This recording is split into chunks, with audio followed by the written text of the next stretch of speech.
বাদাম বাদাম 10 টাকা।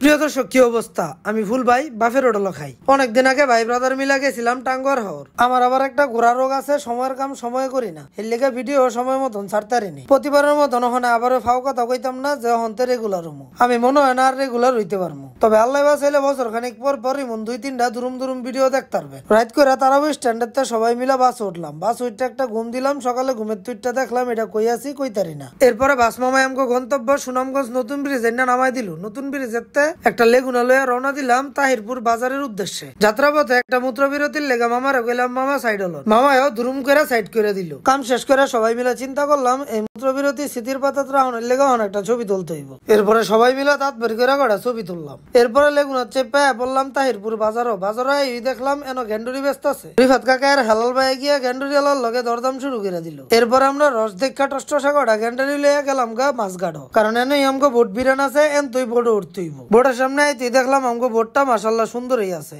নামটা আরো বেশি সুন্দর, জলকুটির। এই বোটটা লওয়ার কারণ হইলো এই বোটটা ছাড়া বাকি সব বোটই এক লোকে এত মানুষের হোনের সিস্টেম নাই, সবগুলোই আলাদা খোপের মতন করা। তো যাই হোক, সর্বপ্রথম ওই দৌড়তে আগে বাথরুমের ভিতরে ঢুকলাম যে কি অবস্থা, কারণ ভোগে নয় তাকে এই প্রকৃত সুখ। যাক, নিরাশ হইলাম না। বোটের ভিতরে মাল সামানা থুয়ে আবার বাজারও এলাম নাস্তা করতে। যেহেতু নাস্তা পানির লেগা তেমন কিছু কিনতে পারতাম না, এর লেগা এত্তাড়ি চিপস চানাচুর লইয়া লইলাম। এরপরে মামারা ডাকদা কইলো মামা আমনে করে কি খাওয়ামো, আয়েন সচক খেদিক খাজার। পরে আবার কইবেন বল কয়ে মাগুর খাওয়াই দিছে, এটা আবার চলতো না। এতক্ষণে আমগো বোট সাইরা দিছে। চিন্তা করলাম এবার উফরে যাই, কারণ আসল জিনিস তো এইটাই। এই জায়গাতে যে সুন্দর একটা ভিউ পাওয়া যাবো এটা কোনো পাওয়া যাইতো না। ভিডিও করতেছিলাম, পিছের তা মামাই চিল্লান্দা কইলো এই মামা হুইয়া পড়েন, বিয়া শাদী করেন নাই, এই বয়সে মাথাটা খায়েন না। পড়ালা সামনে চায় দেখলাম সাংঘাতিক বিষয়। এইদিকে অবস্থা দেখো ছবি তোলা শুরু হয়ে গেছে। বোর্ডের ভিত্তে প্রথম ছবি তোলা মনে হয় এই দুইজনেই শুরু করছে। অবস্থা দেখো পিছনে দেখলাম গুগল ম্যাপে অন্ধবিশ্বাস করে মানছে যেই সেতুটা এই সেতুটা। যত সামনে যাইতাছি ততই দেখলাম আকাশটা মেঘ লইতাছে।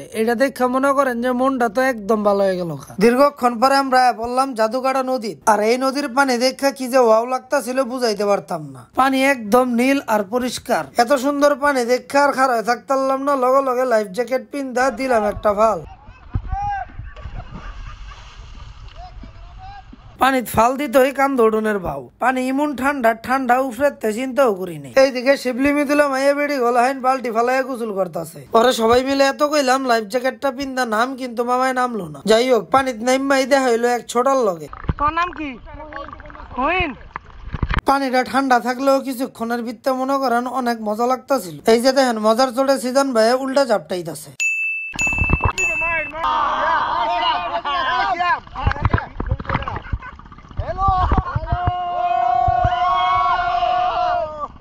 আপনার ভাই আমার চুবানিটা অনেক উপভোগ করতেছিল।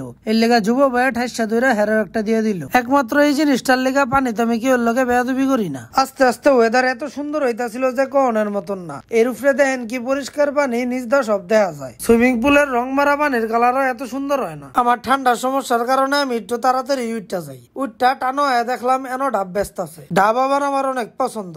এর লেগে চিন্তা করলাম এত সুন্দর পরিবেশে ডাব তো খাওয়ান হয়ে যায়। ডাবটা বুড়ো হয়ে যাওয়ার কারণে খায় বেশি মজা পাই নাই। আমার দাদা বাড়ির গাছের ডাব এতে বেশি মজা। এরপরে সবাই ফ্রেশ হয়ে বোটের ছাদটা দেখলাম মামা রামগোলেগা খাওয়ান বাড়তাছে। এত সুন্দর একটা পরিবেশের ভিত্তে হাওরের মাছ দিয়া ভাত খাওয়ানোর মজাই আলাদা। মনে করেন এত সুন্দর পরিবেশ দেখা মাথাটা ঠিক থাকলো না, এত্তাড়ি ভাত খেয়ে নিলাম। ভাত খেয়ে হইতুই দেখলাম জবপর্দা বৃষ্টি শুরু। কোন রকমে বৃষ্টিটা শেষ হয়েছে আর সবাই মিলা বাড়ি কাটিলার উদ্দেশ্যে বাইরে হয়ে গেলাম। পাহাড় ওঠানোর সময় অনেকেই কইতাছিল ভাই বাইক লাগবুনি বাইক লাগবুনি। পড়ালে কইলাম হরমি আম করে দেখা কি দুর্বল মনে হয়নি আপনার আইছেন বাইক লয়ে পাহাড় উঠতাম, কারণ বাইক লয়ে পাহাড় উঠবো বলদ মানছে। আমরা চালা গাওয়ানোর কারণে আইটুই উঠতাছি। কত বড় বড় পাহাড় ভাই উঠে গেলাম, এটার এমন কি আমরা মোটামুটি অনেকজন জেন্দা আড়ি মনে হয় গ্যাঞ্জাম করতে যাইতাছি। পাহাড় উঠটা মেঘটারে যেমন আরো কাছের দেখতাছি, আরো ভাল লাগতাছে। আর একটু এলেই ঘোড়ায় যুব বাইরে চিচিং পং করে দিত। আমার একবার কক্সবাজার ঘোড়ায় দৌড়ানি দিছিল।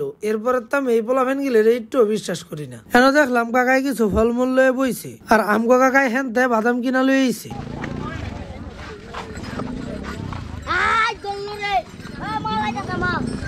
এই দেখেন কত সুন্দর একটা পরিবেশ। তবে আমরা আরো গহিনে যাইতে চাই, আর গহিনে যাওয়ার লেগা লাগবো রাস্তা চিনা মানুষ। পাইলাম এই ছোটারে, ছোটাই নিজের তে আমগুলো গাইলো কইলো ইয়ে রাস্তা চিনে, কিন্তু ছোটারে কইলাম লয়ে যাওয়ানোর কথা, ছোটাই নিত না। রিফাত কাকাই লগে লগে ছোটারে বন্ধু বানাই লইলো, কইলো বন্ধু বন্ধুরে যদি রাস্তা না চিনাস তাহলে তুই আমার কোন ডাইলের বন্ধু। পরালা ছোটা ইমোশনাল ড্যামেজের কারণে আমগরে রাস্তা চিনাইতে থাকলো। এইদিকে ঘটে গেছে আরেক ঘটনা, ছোটার বন্ধু হয়েছে ছোটারে নিতে। না না না, তোমার বন্ধু আমি। নাম কি? হ্যাঁ, আলমগীর। আলমগীরে হওয়ার পরে ছোটায় আলমগীর রেলওয়ে কই জানে গেল গা। ছোটায় আমগুলোকে প্রতারণা করলো দেখে আমরা রাস্তা চিন্তা ছিলাম না। যারতেই জিগাই কয় ভাই সামনে। পরালা সামনে আইতে আইতে এত সুন্দর একটা জায়গা পাইলাম। তো আজকের মতন ওই বিদায় লইলাম। আপনাকে সকল তো লগে দেখা হইব নেক্সট আবার একটা ইন্টারেস্টিং ভিডিও।